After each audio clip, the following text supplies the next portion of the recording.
mayambu thoibi kaishamna taramna okjabaga loinana khurumjari ngasi su mahausa go mayam gi damakta nungairaba phunga wari ama puduna lakjari haujik mayam punna wari asi taminarasi mathai thaina matam amagi wari ni kul amada amaiba yamna haiba ahal amagi masu nupi masak mataw yamna phajabi leisabi ama leirami leisabi adugi mingna tampha kawi tampha hairiba leisabi asi mapugi bhut prek sanabagi lairik paba mapugi laison tinson hek khangjin bhaijin basi hek tawi aduna tampha mung manungi misingna tampha gi khanbada matha yamna sarami tampha gi mamana tampha mi lakani ko nafinarol nana layo adugane napugi lairik singdo sokanu ko madu nangi thabak nate ko kana laktoi no ima isa yingma mi lakani haibani ne nangbo hai keigi yengba laktoi no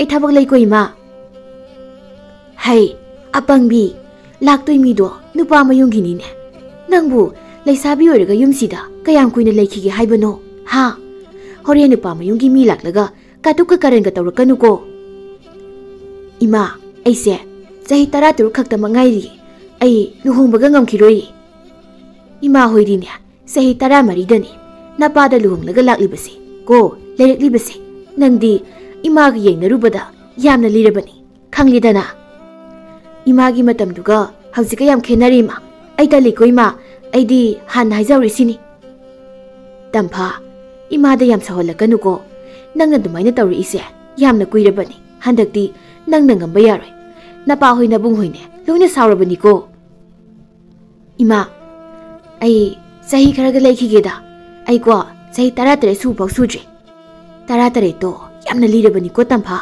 namadi taramari dani adudi imana khatpagi ngana yum panjarakpani dana kari masiga ngangsida masi masam foigeda masi mama dabu adumaina kanana hainage ha kanana dumai hainage haibani da aikoi masi nguni ma milai ha milai haiba kadai I kanam ta su laktana aingonda laknaram laga am singra malene tampha masiga ngangsibu kamaina ngangna duin torisibo ibungo nasanupido amta thiraga puro mi lakpana halani ngaiyak leiraga tamphabu yengba maukhra laklami tamphasu mamaga mabungana namdara loisinduna puna phaminai mausingdudi tamphabu ubada mama oiba pambuna loire aduna yam thuna luhongnaba numit thaphabu lepsilami tampadi luhongba pamdabanina hanadagi wakhalama khallaga leirami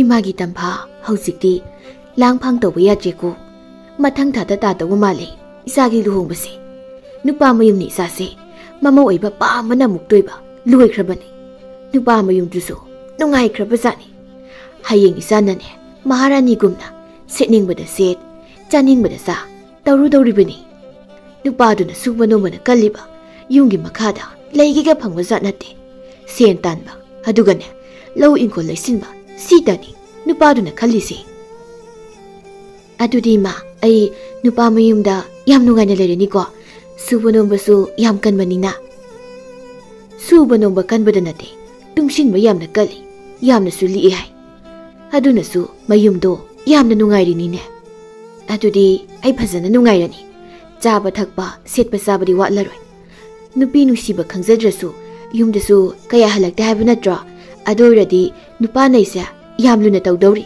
hoida nupana nusibidrasu chaba thakpa watraga loireda ai warasu nungaitrasu ima hoi nungairaga loire karino mana mu hairamliba singsina tampha kari haninglibano gyanga tadida aidi aina ngambra imana ngambri yenge horena hing nupa mayumda but thajingi khangnidana ahing matam oirakpaga tampha phamungdegi tapna haugatli aduga mapugi but sanabagi potche lakthoktuna sumang matonda laison tinsongi lerik paduna nupa mayumda but thajilami nupa mayumgi misingna ngasi aikhoigi imungda tawribasibu kari matawno maning mayada law khongduna chilibasina karino sajin chayasidana hiriba karino masibo hanubi amana aikhoigi yumsida but thajilaklibasibu kanana nona he mahachandansa butnena ꯑꯃꯥꯅꯤ ꯗꯒ ꯅꯠꯇꯦꯃꯤ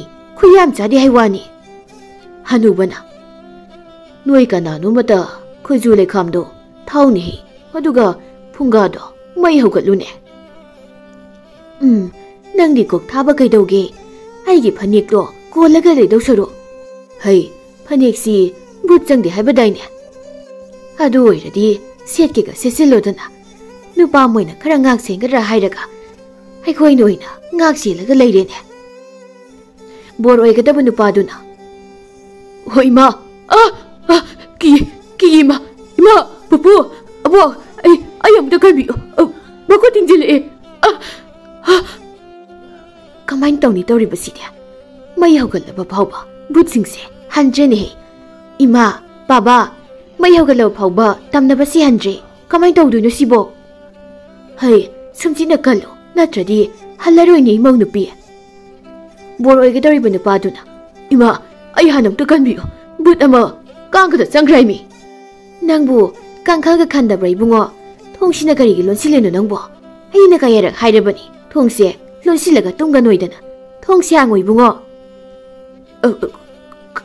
ꯀꯥꯡꯈꯜꯕꯨꯗꯤ ꯈꯜꯂꯦ ꯑꯗꯨ ꯑꯣꯏꯔꯁꯨ ꯑꯩ ꯀꯤꯌꯦꯃ ꯍꯩ ꯊꯣꯡ ꯍꯥꯡꯉꯣ ꯍꯥꯏꯕꯅꯤ ꯏꯕꯨꯡꯉꯣ ꯈꯣꯡ ꯊꯥꯡꯗꯕ ꯉꯝꯗ꯭ꯔꯦ ꯈꯣꯡꯗ ꯕꯨꯠꯅ ꯐꯥꯗꯣꯏꯒꯤ ꯃꯈꯨꯠ ꯌꯥꯔꯒ ꯂꯩꯔꯤ ꯏꯃꯥ ꯃꯈꯨꯠꯁꯤ ꯌꯥꯔꯒ ꯂꯩꯔꯤ ꯑꯩ ꯈꯣꯡ ꯃꯄꯥꯗ ꯐꯃꯨꯡꯗꯒꯤ ꯀꯨꯝꯊꯔꯛꯎ ꯀꯥꯡꯈꯗ ꯁꯣꯔꯣ ꯁꯣꯔꯣ ꯆꯤꯡꯁꯤꯜꯂꯒ ꯆꯥꯊꯣꯛꯀꯦ ꯏꯃꯥ ꯕꯨꯠꯁꯤ ꯋꯥ ꯉꯥꯡꯉꯦ ꯍꯥꯏꯕ ꯑꯩ ꯑꯃꯨꯛꯇ ꯀꯟꯕꯤꯌꯨ ꯏꯃꯥ ꯃꯄꯥꯗꯤ ꯁꯨꯀꯧ ꯍꯦꯛ ꯀꯧꯗꯦ ꯑꯗꯨꯒ ꯃꯅꯨꯡꯗ ꯊꯣꯡ ꯑꯁꯦ ꯂꯣꯟꯁꯤꯜꯂꯒ ꯊꯝꯂꯒ ꯏꯃꯥ ꯀꯃꯥꯏꯅ ꯆꯪꯉꯣ ꯍꯥꯏꯕꯅꯣ ꯃꯤ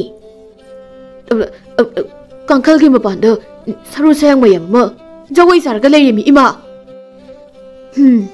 ꯈꯪꯗ꯭ꯔꯦ ꯑꯗꯨ ꯌꯧꯔꯗꯤ ꯏꯕꯨꯡꯉꯣ ꯅꯪꯕꯨ ꯁꯦꯟꯅꯒꯗ꯭ꯔꯥ ꯕꯨꯠ ꯃꯌꯥꯝꯁꯤꯕꯨ ꯇꯥꯟꯒꯗ꯭ꯔꯥ ꯅꯄꯥꯅꯦꯅ ꯇꯧꯔꯤꯁꯤꯅ ꯏꯃꯨꯡꯁꯦ ꯕꯨꯠ ꯄ꯭ꯂꯦꯅ ꯌꯣꯝꯂꯁꯤ ꯐꯥꯎꯕ ꯑꯗꯨꯝ ꯍꯦꯛ ꯇꯨꯃꯤꯟꯅ ꯇꯨꯝꯂꯒ ꯂꯩꯕ ꯉꯝꯃꯦ ꯍꯥꯏꯋꯥꯅꯤ ꯕꯨꯠꯁꯤꯡꯗꯣ ꯑꯩ ꯍꯧꯒꯠꯂꯕꯗꯤ ꯂꯣꯏꯅ ꯆꯠꯂꯒꯦꯅ ꯍꯥꯏꯔꯛꯄ꯭ꯔꯣ ꯍꯥ ꯃꯣꯏꯁꯨ ꯃꯣꯏꯒꯤ ꯇꯝꯅꯐꯝ ꯊꯣꯛꯄ ꯑꯗꯨꯝ ꯇꯝꯅꯁꯅꯤ ꯑꯩꯈꯣꯏꯁꯨ ꯇꯨꯝꯐꯝ ꯊꯣꯛꯄ ꯑꯗꯨꯝ ꯇꯨꯝꯂꯒ ꯂꯣꯏꯔꯦ ꯍꯌꯦꯡ ꯅꯣꯡꯉꯥꯟꯕꯒ ꯕꯨꯠꯁꯤꯡꯁꯨꯅꯦ ꯋꯥꯗꯅ ꯃꯔꯥꯏ ꯅꯟꯖꯈꯤꯁꯅꯤ ꯀꯩꯅꯣ ꯍꯅꯨꯕꯗꯨꯅ ꯃꯁꯤꯕꯨ ꯑꯩꯅ ꯍꯦꯛ ꯄꯣꯛꯄ ꯏꯆꯥ ꯅꯨꯄꯥꯗꯨꯅꯤꯀꯣ ꯕꯣꯔ ꯑꯣꯏꯒꯗꯧꯔꯤꯕ ꯅꯨꯄꯥꯗꯨꯅ ꯑꯃꯨꯛ ꯑꯩꯗꯤ ꯀꯤꯃꯟꯗꯅ ꯐꯃꯨꯡꯁꯤꯗ ꯑꯗꯨꯝ ꯃꯥꯡꯁꯤꯜꯂꯦꯗꯅ ꯇꯧꯔꯤꯁꯤꯗꯤ ꯃꯅꯝꯁꯤꯗꯤ ꯑꯩꯒꯤꯅꯦ ꯍꯩꯅꯤꯡꯗꯦ ꯕꯨꯠ ꯑꯃꯅ ꯅꯝꯊꯤꯕꯅꯁꯨ ꯂꯣꯏꯔꯦ ꯁꯤ ꯌꯧꯔꯗꯤ ꯑꯩꯈꯣꯏ ꯍꯜꯂꯁꯤ ꯃꯤꯒꯤ ꯍꯜ ꯂꯥꯛꯄ꯭ꯔꯩꯕꯨ ꯑꯩꯈꯣꯏ ꯑꯣꯏꯅ ꯅꯝꯊꯤꯗꯅ ꯁꯤꯗꯧꯔꯦ ꯕꯨꯠ ꯑꯃꯅ ꯑꯩꯈꯣꯏꯗꯤ ꯌꯣꯡꯆꯥꯛ ꯄꯟꯊꯥꯅꯤ ꯍꯥꯏꯕꯁꯤ ꯀꯥꯎꯕꯨ ꯀꯥꯎꯔꯨꯔꯦ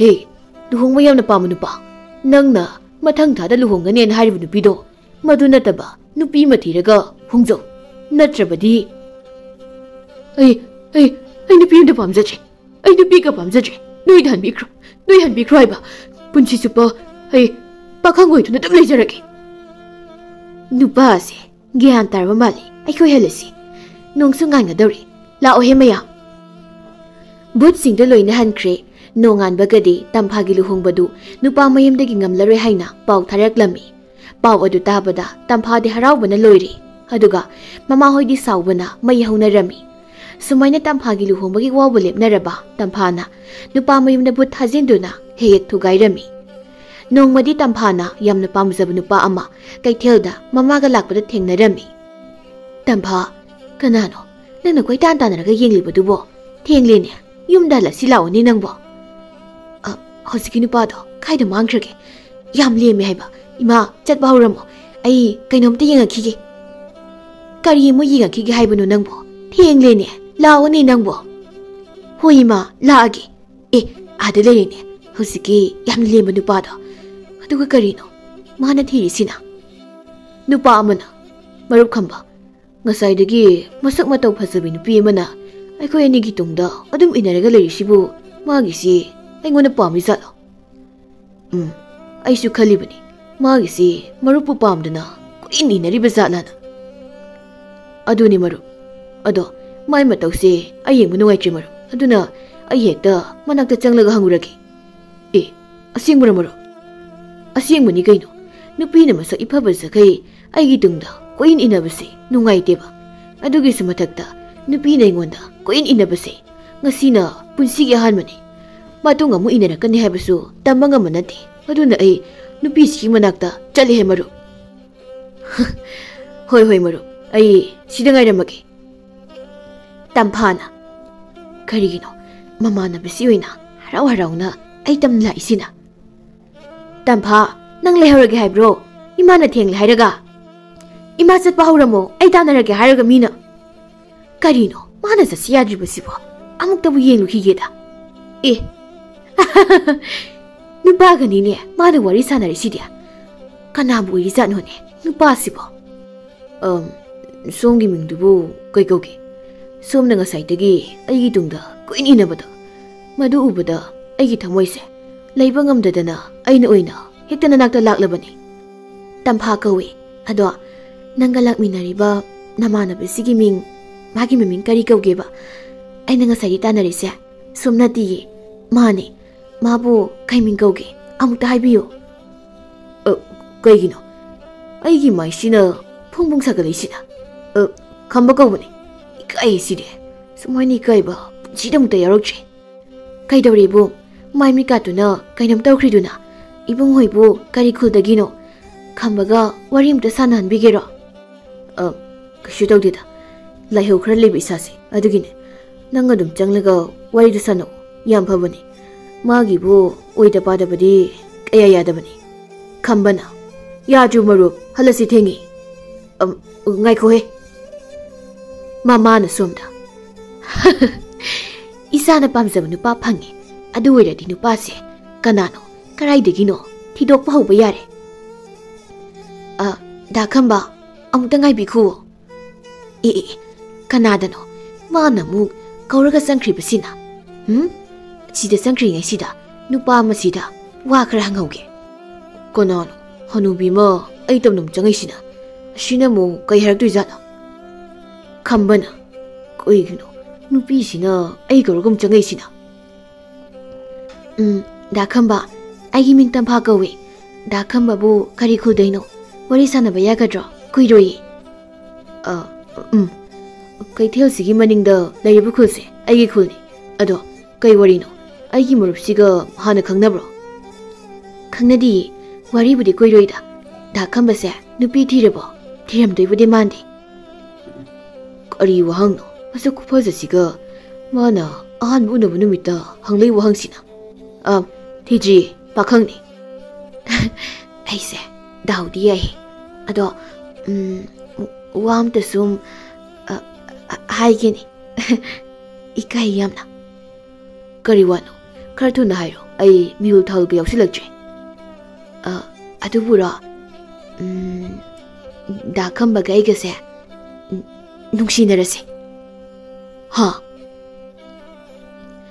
ai se sumain tawbani bako da khamba ai gi ma pa boina ai se gyan men ta daba mathong morom khangdaba nupa dane luhongdogi sum tawba ai su ya ya daba aduna ima hoina ingonda isau langna loireba aina pamjaba nupa amaga thamoi masa khangnaraga asikpa mafamdaga phaminaduna nungsiba wari mayam ga sanabada adu pamjaba adugane luhongbudu pamba aise ikai bayamna khangjre ko da khamba nangna ninglibudo ai gyan tare ai chalage hayeng sidamu unase aduga marondo hairage maro lao he khar turo ai isase nikpuna ganam tawre wane hoi maro mama su masasu so jobi gakta Tampha lao ne thengine imana ne phanaba loine silage ne nangbo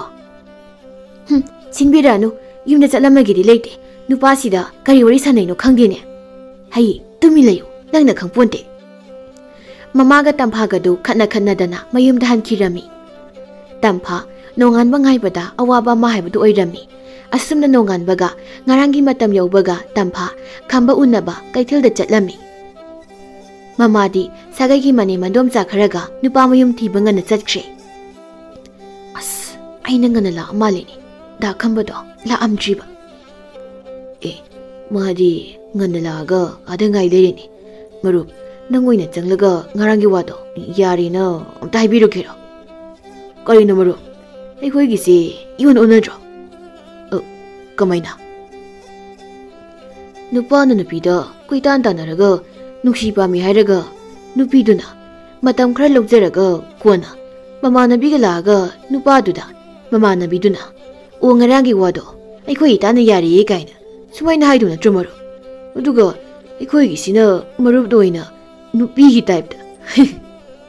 Yari, Nushibadi, Nupinova, Nupana Willity, Chumani. Upon Nushibado, Dan Basardi, Hayogadabani, Lahogadabani Gano. Manaiba, Ainaiba, under the sum, Nainari Ada, Pamna, Nushina, Tuna the Bakayam Slavani, Madu, I winning dinny. Maru, Nangdi, Narang the Ye, Kayum Torame. Adu already, Nangadam Changlawari, Sanarodana, Nupisisu, Matandani. Matando beginning, I know, Jong Matalisi. Adudi Halasiro Ngaikwe, Shuba, Law.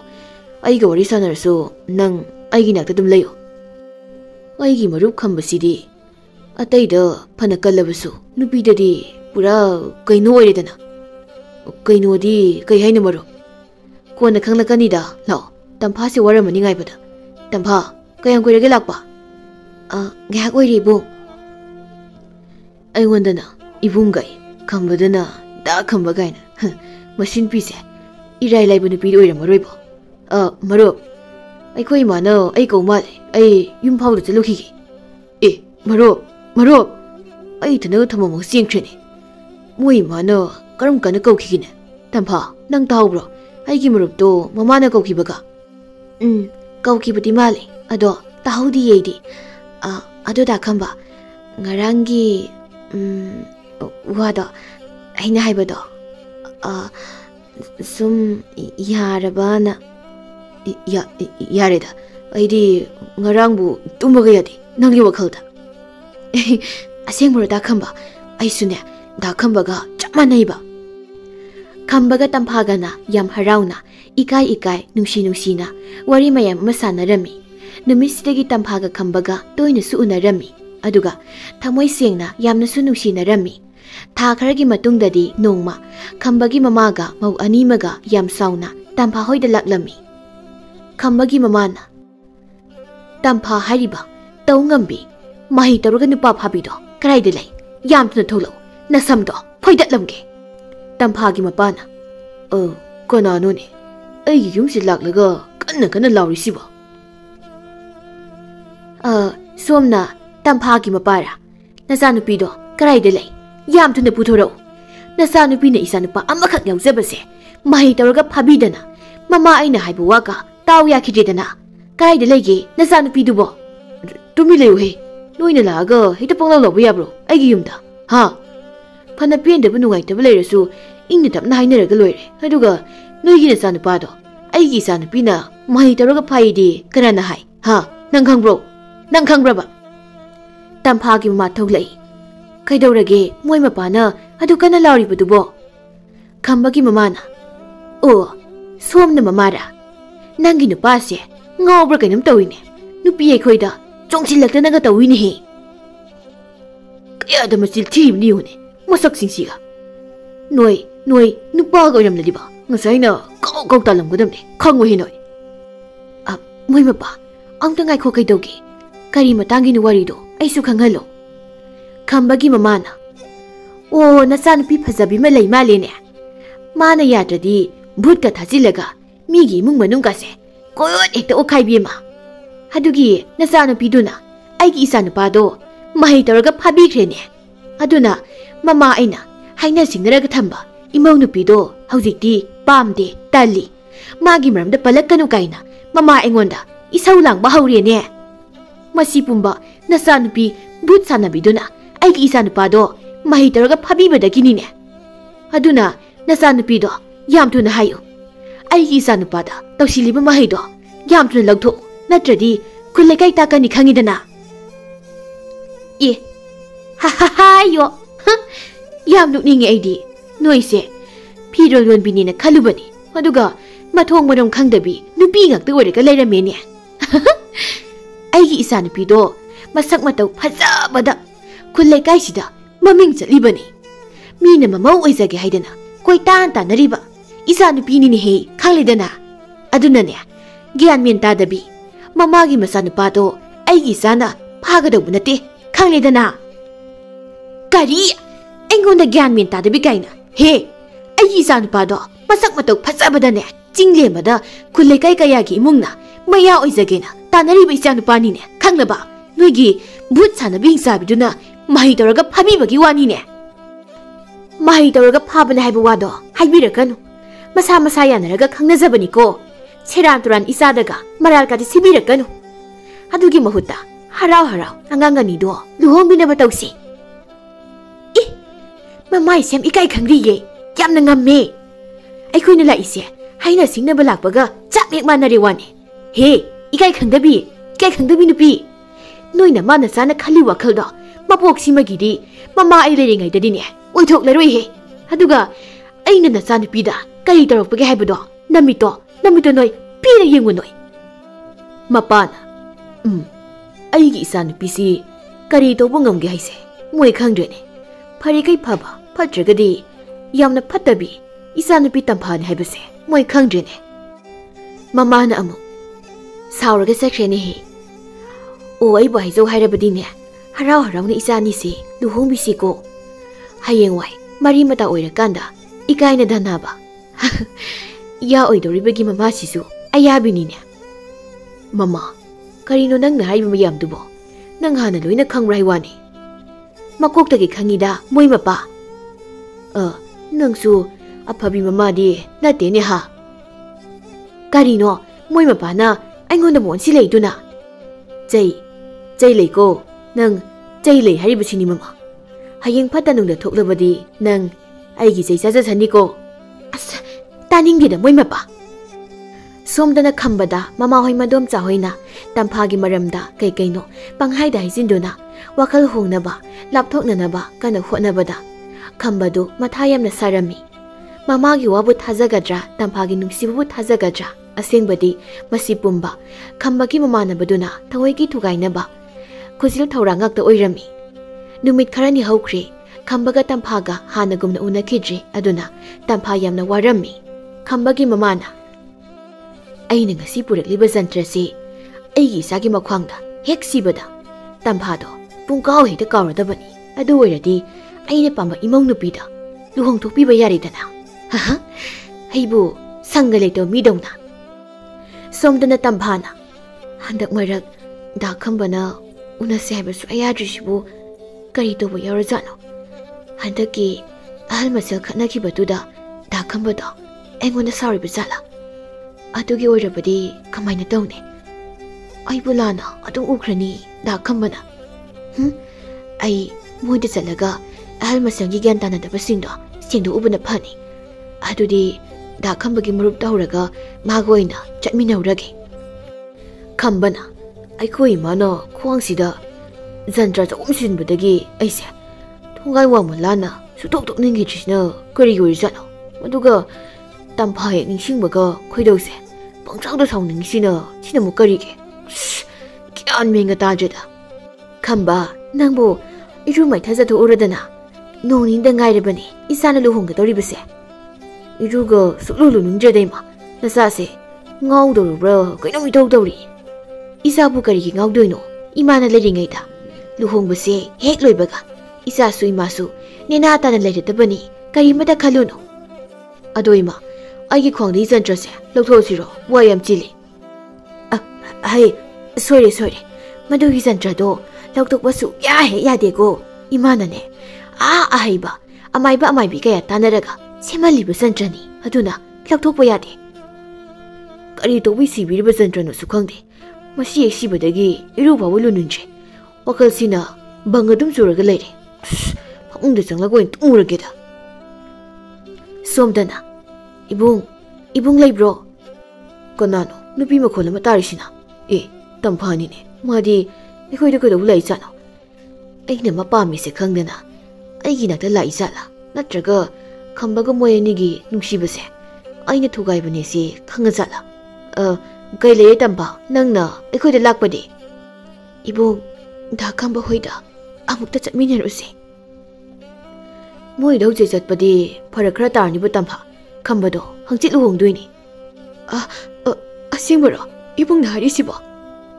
Asengmune Tampha, aidi nang khanglomgadrabo. Tampha se kapaga sakrene. Tampha, ngaikhu. Ai ga wari sakisi. Ihi, tadrene. Ado Tampha, khamba khaktaro nupa sibo. Ayima isok tong leiri habisibo. Nang kaurabro. Tampha kapna khambagi yumda laklammi aduga khambagi luhongbagi sem saribadu ubada Tampha hena thamoi kaibana hena mafamdu maktada kaplammi. Tampha na kapadu tabada khambagi mana tholaktuna Tampha da amuk thina ngangduna talammi. Tampha kapna yumda laklammi. Yum yero phauba Tampha kapatok lamde.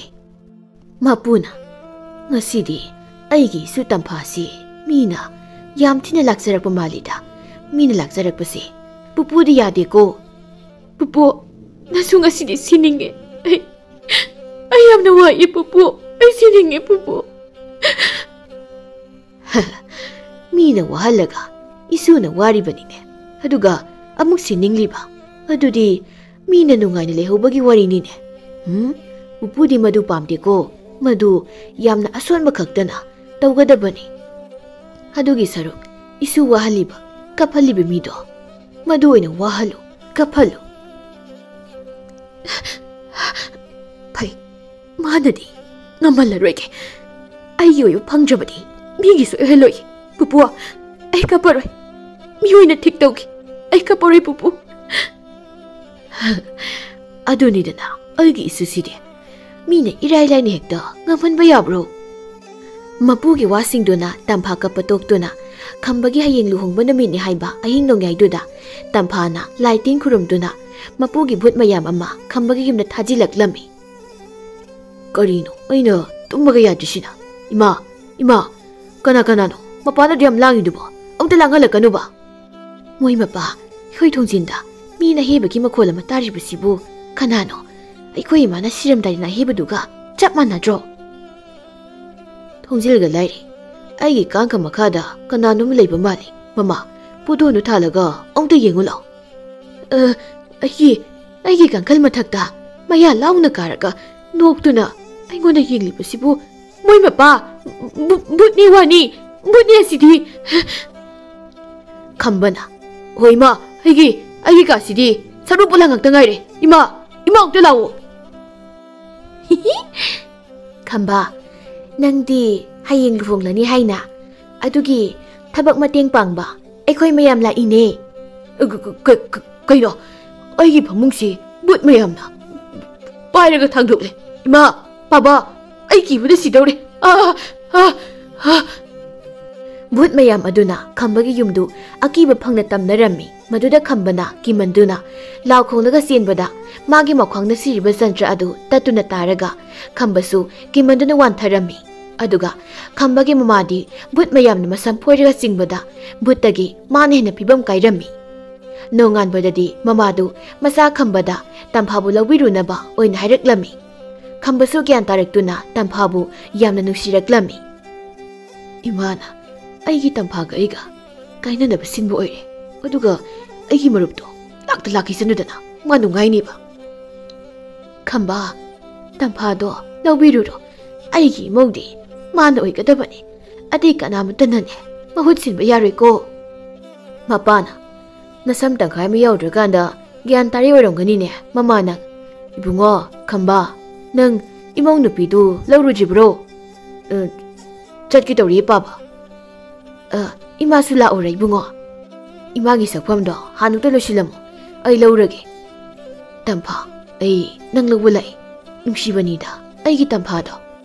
Asumna Khambana Tamphabu mayumda pukhirami aduga yamtuna ahalaman tawraga luhongbirami. Haujikti Tamphana mane makubu luna tawba Khambabu yamna nuksibibaduna moinasu pungpenpenduna Tamphabu mane maku amadi Khambana yamna luna nuksina tawbiduna moi puna nungaina pankhirami.